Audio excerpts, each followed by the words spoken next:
Welcome back mga ka-adventure. Isang mapagpalang araw naman muli at maligayang pagbabalik sa ating YouTube channel. Panibagong araw, panibagong adventure na naman tayo. Samahan niyo po ako sa ating ikalawang araw dito sa isla. At ito, mamana ng super kalmang dagat. So samahan niyo po ako sa ating simpleng adventure na naman na gagawin sa araw na ito at mag-harvest ng masasarap na pangulam. At syempre, nakapagbenta pa tayo sa araw na ito. So what are you waiting for mga ka-adventure? Let's go!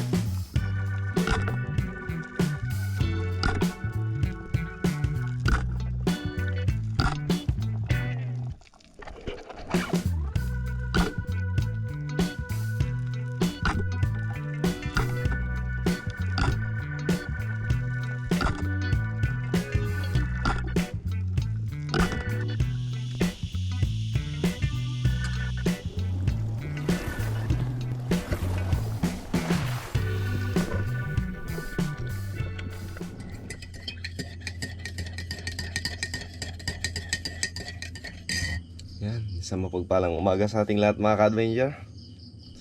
Magandang umaga po.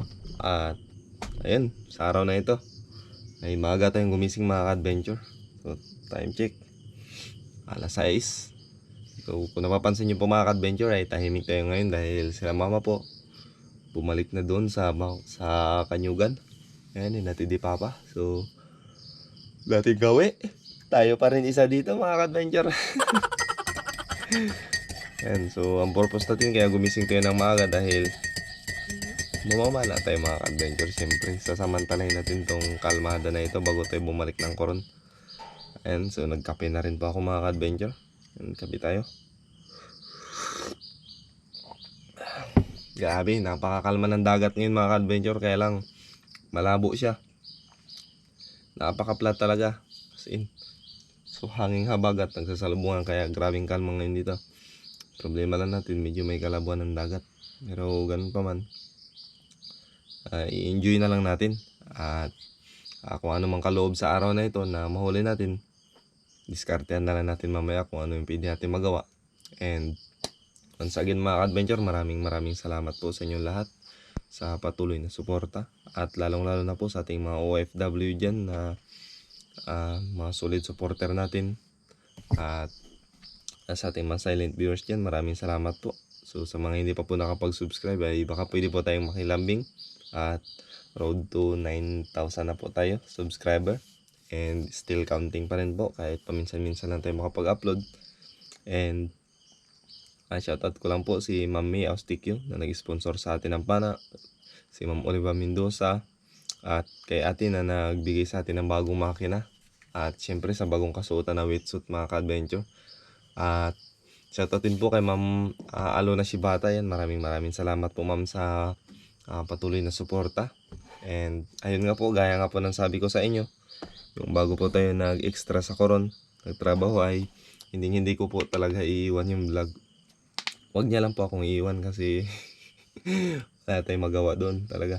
So ano man mangyari, magbablog pa rin tayo mga ka-adventure kahit medyo minsan madalang lang yung upload natin.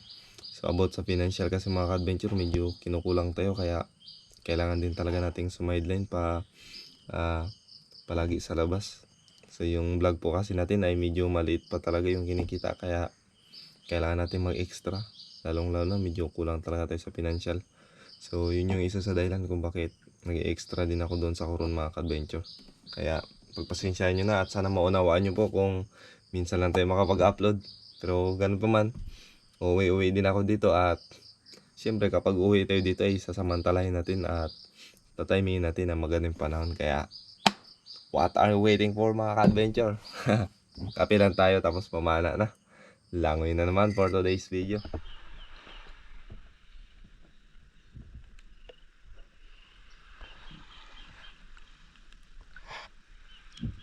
Yan, nakapag-prepare na tayo mga ka-adventure.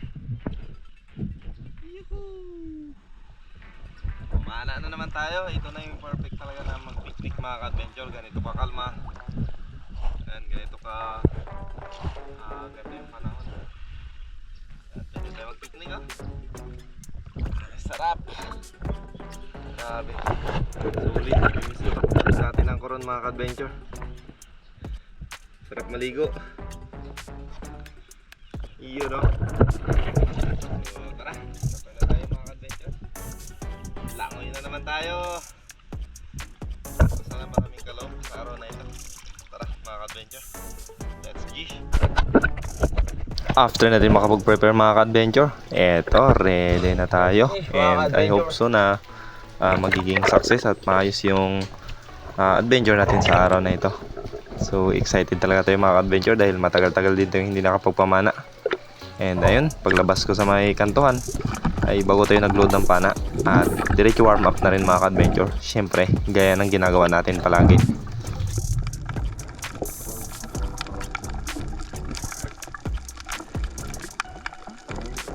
Dagat chick mga ka-adventure.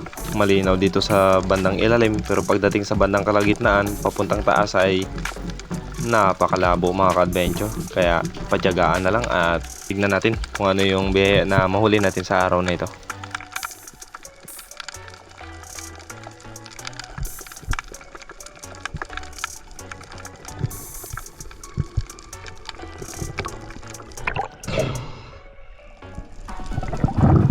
At pagkatapos natin mag-warm up sa mababaw mga ka-adventure ay dumiretso na agad tayo sa area kung saan tayo madalas nakakapana ng ilak. Kaya lang hindi ilak yung napakita sa atin mga ka-adventure, isang lapu-lapu. Kaya dito na ako nag-focus at ito yung ating buhay na mano sa araw na ito.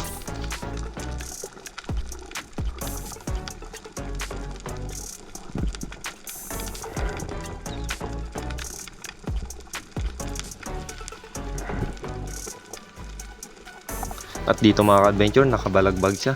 So nung tumiming tayo, ayun, tinamaan mga ka-adventure. Ayos ang buhay na mano natin sa araw na ito, lapo-lapo. Kaya lang sinabit niya rin sa bato at bumaon yung flabber natin. Kaya umangat muna tayo at syempre nagbuelo.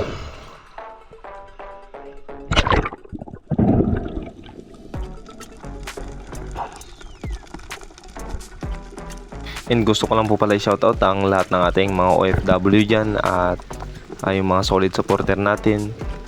At sa mga hindi po nag-skip ng ads ay maraming salamat po sa inyo lahat mga ka-adventure. And also po sa nag-sponsor ng pana natin na si Mami Austiq from Hong Kong. Maraming salamat po kay ate na nag-sponsor sa atin ng makina at bagong suit na gamit natin ngayon. So maraming salamat po at sa lahat po ng OFW dyan. At kay Ma'am Corey Jubiliar and Sir Echero from Canada, maraming salamat po. At ayun, naway ingatan at samahan tayo palagi ng Diyos. So maraming salamat sa inyong lahat mga ka-adventure at God bless po. Ayun, buhay na mano sa araw na ito mga ka-adventure. 600 grams na lapu-lapu ang nahuli natin. Yun, no?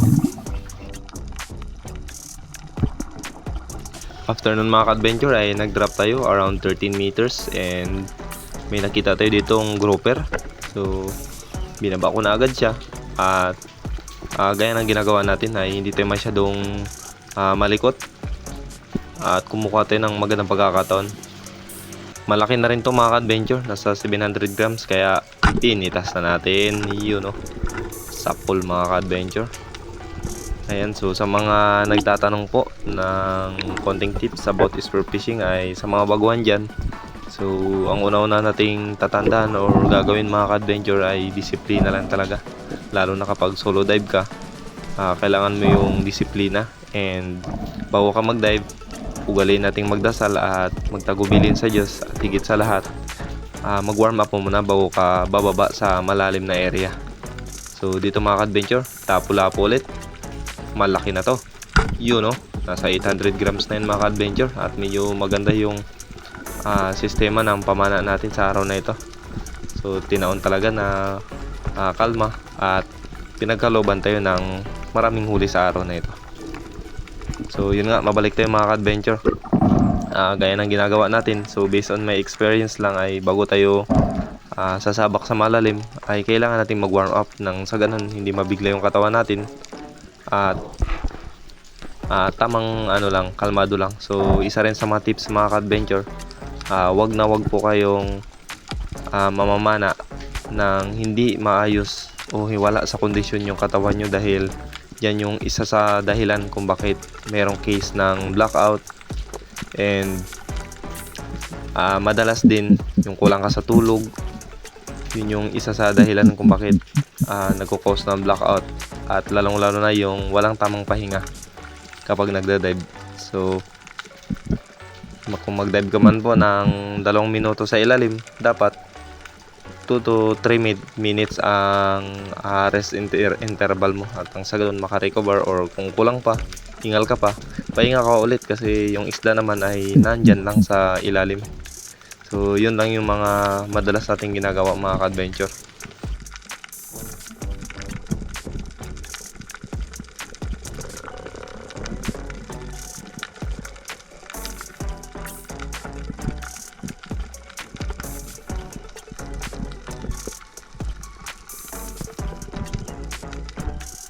At pagkatapos natin mag-ambush mga ka-adventure, eto, humabante tayo konti at nakakita tayo ng ating paboritong ilak.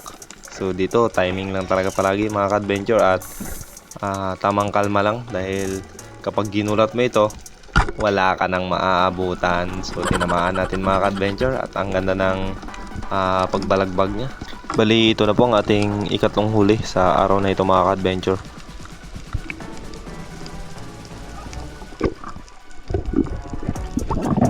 Talagang pumapalag yung pangsigang natin mga ka-adventure. Iyon, no?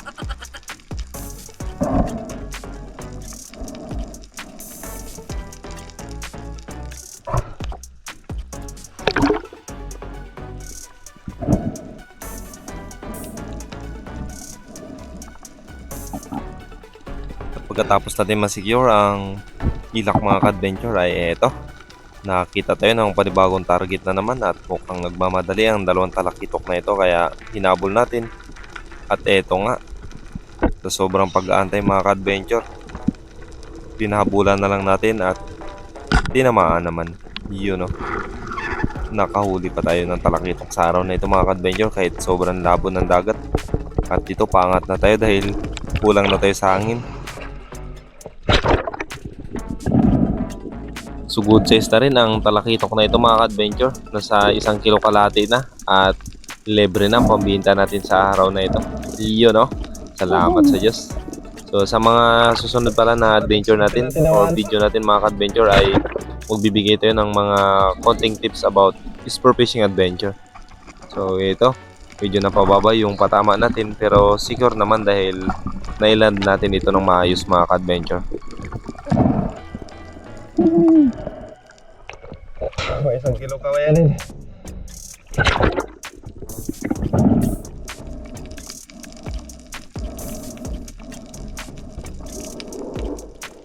At syempre, ang diskarte natin mga ka-adventure, tinatali lang natin sa lubid dahil wala tayong bangka na nasakyan. Kaya dito lang muna sa lubid, at hindi ko ito masyadong pinapalayo sa lubid natin dahil yung pating mahirap na, sayang naman yung pinagpaguran natin. So ayun, no? Medyo okay na yung isda natin sa araw na ito, boundary na, pero kailangan pa natin ng panload, kaya ito, nagpatuloy tayo sa paghahunting mga ka-adventure. Dito pala nakakita ako ng darag-darag or saging-saging o snapper. So ang laki niya na sana mga ka-adventure, kaya lang nung dumadapa tayo dito, hindi na rin bumalik sa atin.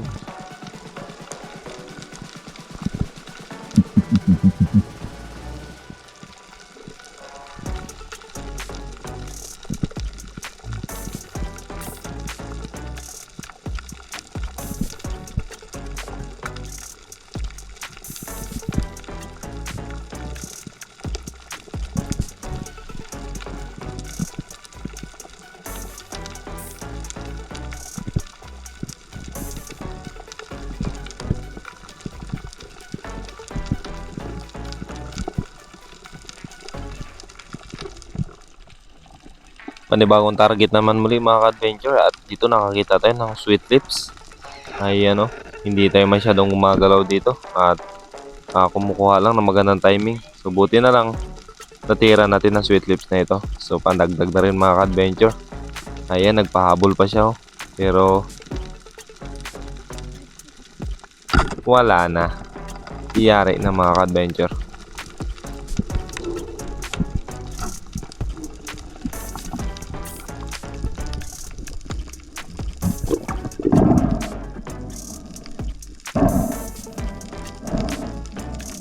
Pabigat na ng pabigat itong lubid na pinagtatalian natin mga ka-adventure. Ayan, pero tiyaganan talaga. So pagkatapos nito ay another target na naman ulit. At dito mga ka-adventure, nagdahan-dahan lang tayo drop pababa. At nag-ambush tayo sa area na kung saan madalas din tayo nakapana ng ilak. At ito, meron nga mga ka-adventure, good size na rin ito. Nasa tagalating kilo yung isa, kaya binaba ko na at nag-antay tayo ng may lumapit na ilak. So hindi rin tayo nabigo sa pagkakataong ito.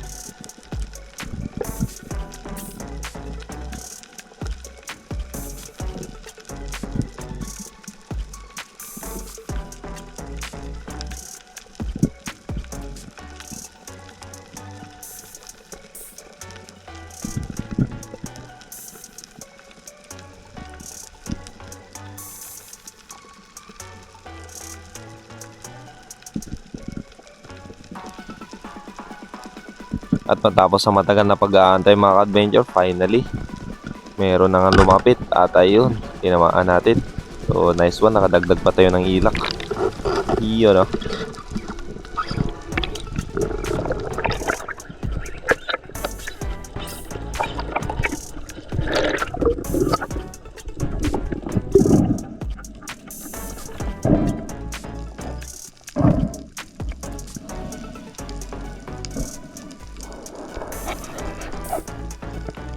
So drop lang ng drop mga ka-adventure hanggang sa makarami. At pagkatapos natin mailagay sa lubid yung ilak, ay dito bumaba ako at may napansin ako na isda. At pag-abante ko sa unahan, nakita ko itong mga bait fish na pagkadami at medyo malikot. So dito tinatimingan ko sana yung target natin, kaya lang paglingon ko sa bandang unahan, meron parang lapo-lapo na nakaharap sa atin. Malaki na rin yun mga ka-adventure, nasa 700 grams, kaya hindi ko na agad pinatagal at nag-change target agad tayo at tinira ang lapo-lapo na ito. Ayun no, nakaharap pa sa atin. Boom, sapol mga ka-adventure, nice. At nakadagdag naman tayo ng lapo-lapo ulit.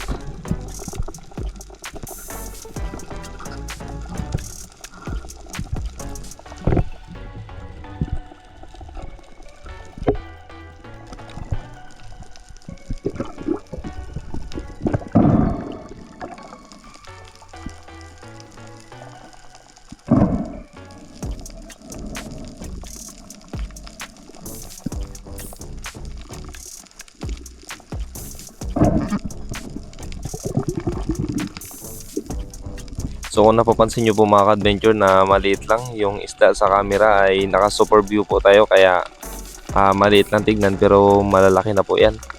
And dito sumunod na target natin ay lapo-lapo ulit. Ayan dito mga ka-adventure, pagkakala ko pumasok siya sa bato pero nasa gilid lang pala at nakadungaw sa atin. Kaya nag-iba agad tayo ng angle at siyempre tinira na agad. Yun no. Hindi na nakagalaw mga ka-adventure. Ang ganda ng patama natin.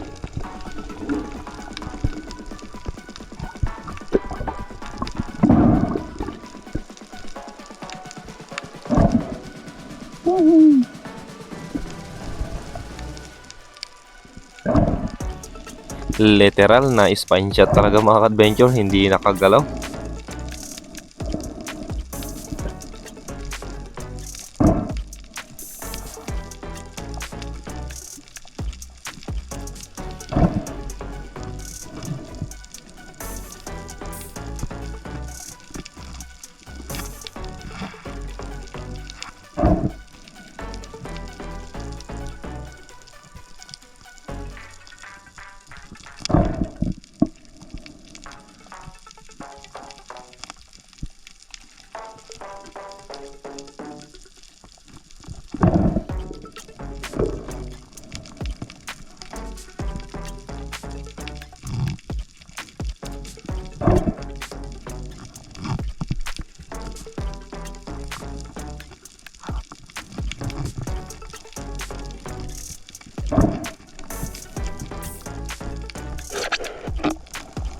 At pagkatapos natin ma-secure yung lapu-lapu mga ka-adventure, another drop na naman tayo ulit. At dito ay nakakita tayo ng 3 perasong sweet lips na pumasok dyan sa malapad na table corals na yun. Kaya dito binaba na agad natin at Ayun, nakadungaw sa atin mga ka-adventure. Hindi ko lang tinitira dahil nakatalikod siya. At nung lumabas, ayun, tinamaan din natin mga ka-adventure. Nakadagdag na naman tayo ulit ng sweet lips.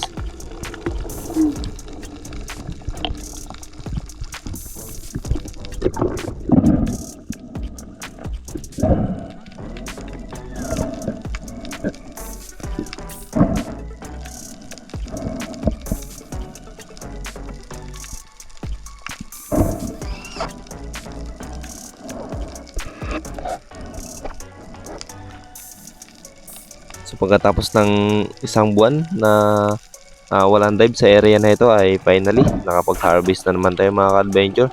At dito habang pabalik tayo ay nakasalubong na naman ulit tayo ng panibagong target ulit at lapo-lapo ulit yung tinira natin dito mga ka-adventure. Ayun nakaharap mga ka-adventure na stone shot. Ang problema lang, kalahati ng shop natin ay bumaon sa bato kaya hindi natin natanggal at dito mga ka-adventure medyo na-trail tayo dahil ilang beses din natin binalikan ang shop natin and ayun naging success naman at nakuha natin ng maayos.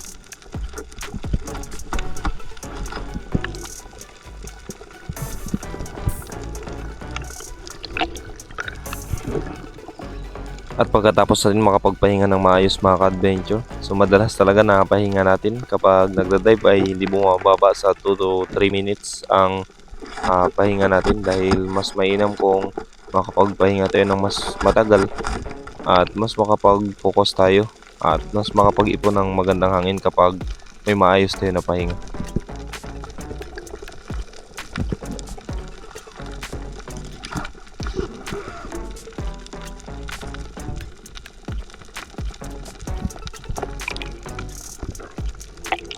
And ayun na nga mga ka-adventure, success yung pag-recover natin sa lapo-lapo na ito. So thanks be to God sa araw na ito at syempre sa pag-iingat sa atin sa araw na ito dahil solo dive lang tayo at wala tayong kasama, palagi namamana mga ka-adventure. So ito na po yung huli natin sa araw na ito at lumalangoy na po ako dito pabalik mga ka-adventure after nating maitali itong lapo-lapo na napana natin. So jackpot ang araw natin na ito at nakapagbenta tayo at nakapag-ulam pa. So maraming salamat talaga sa Diyos. So dito mga ka-adventure habang pabalik tayo ay nakasalubong pa rin tayo ng grupo ng ilak at bahayan nito mga ka-adventure. So ginawa natin, pumitas pa tayo ng isa dahil maraming naghanap ng ilak at ang huli naman natin na ito ay mapaparte-parte din yung iba sa pang-ulam at kung may matira ay pang-load natin. So dito nakadagdag pa tayo ng ilak mga ka-adventure.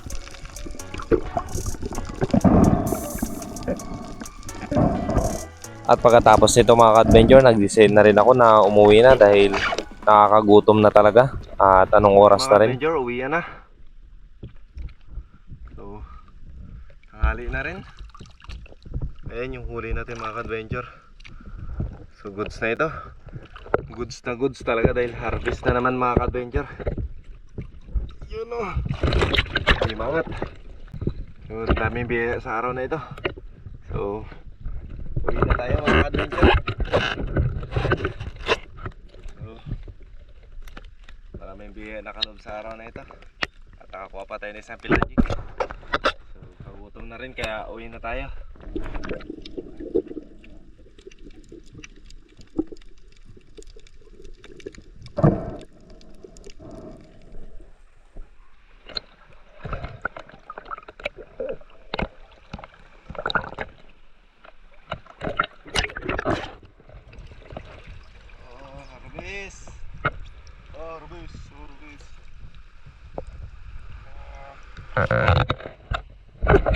Takpa tayo today. Dami na tayo nakaloob.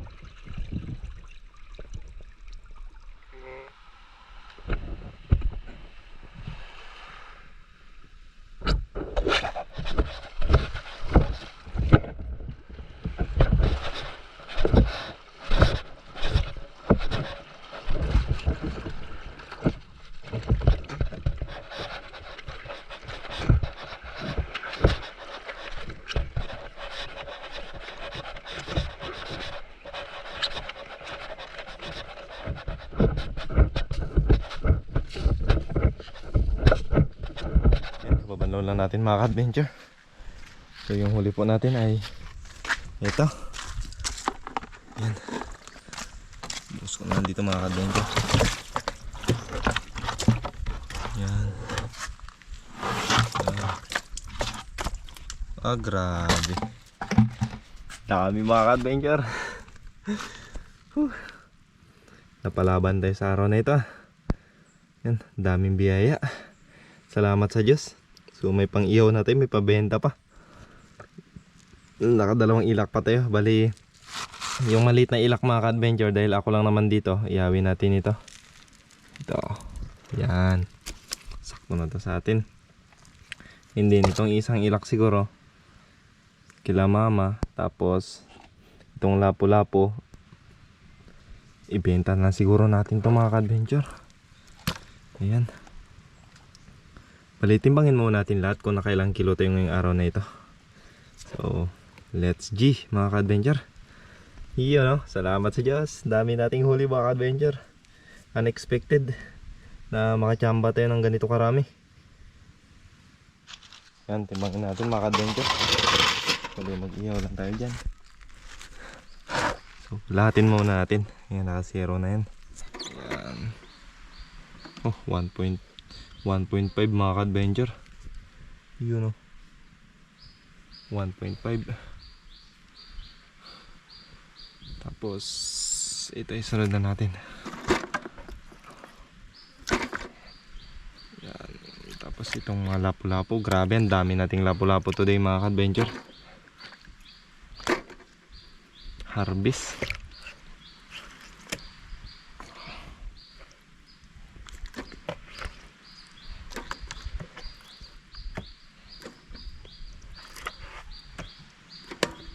Kaya pala sabi ko ang bigat na rin eh.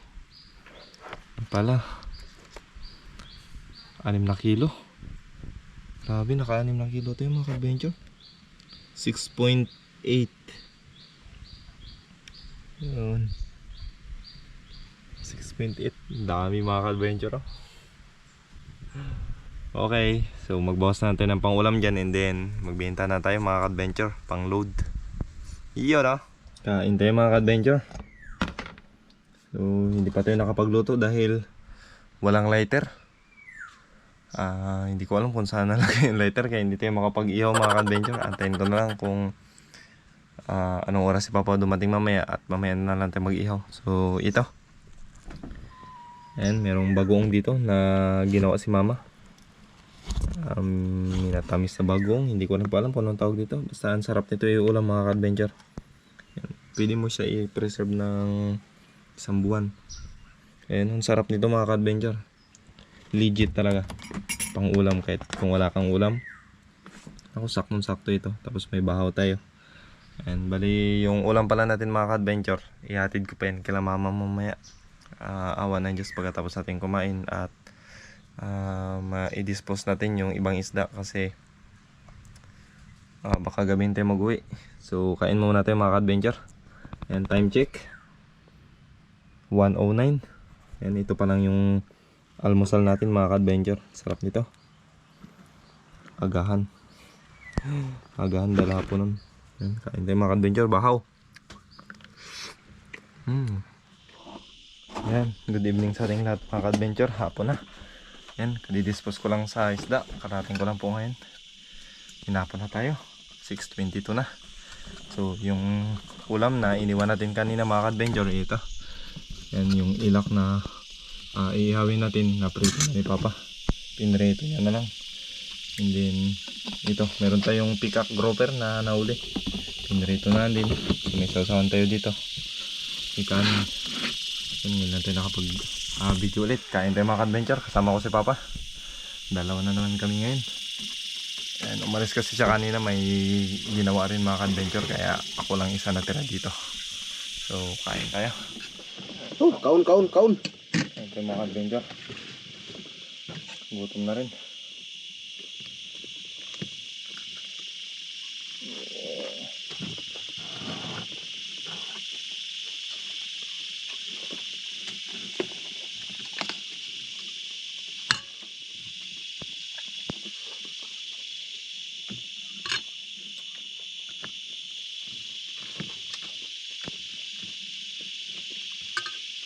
Yun. Taba rin ang ano na ito da. Malat ba pa? Hindi.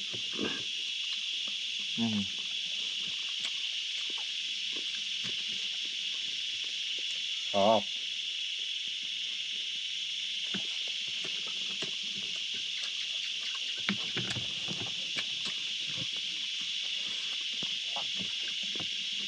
Wala pala dyan sa balis. Ba't bukas ang bahay?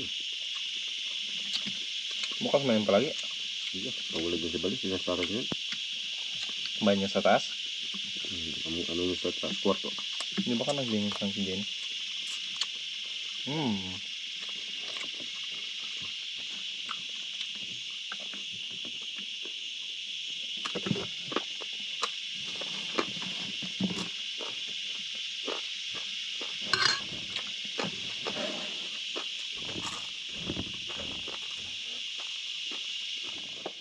Ah, bagong. Sabar yung bagong.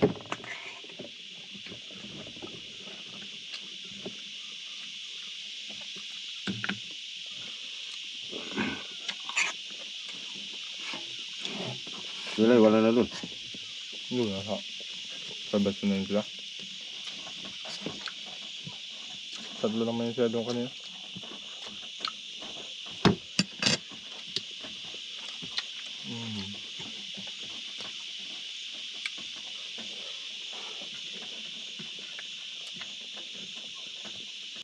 Yun, so that's all for today mga ka-adventure. Maraming salamat po. And kita-kits ulit tayo sa ating susunod pa na adventure. Maraming salamat and God bless sa ating lahat. Let's G!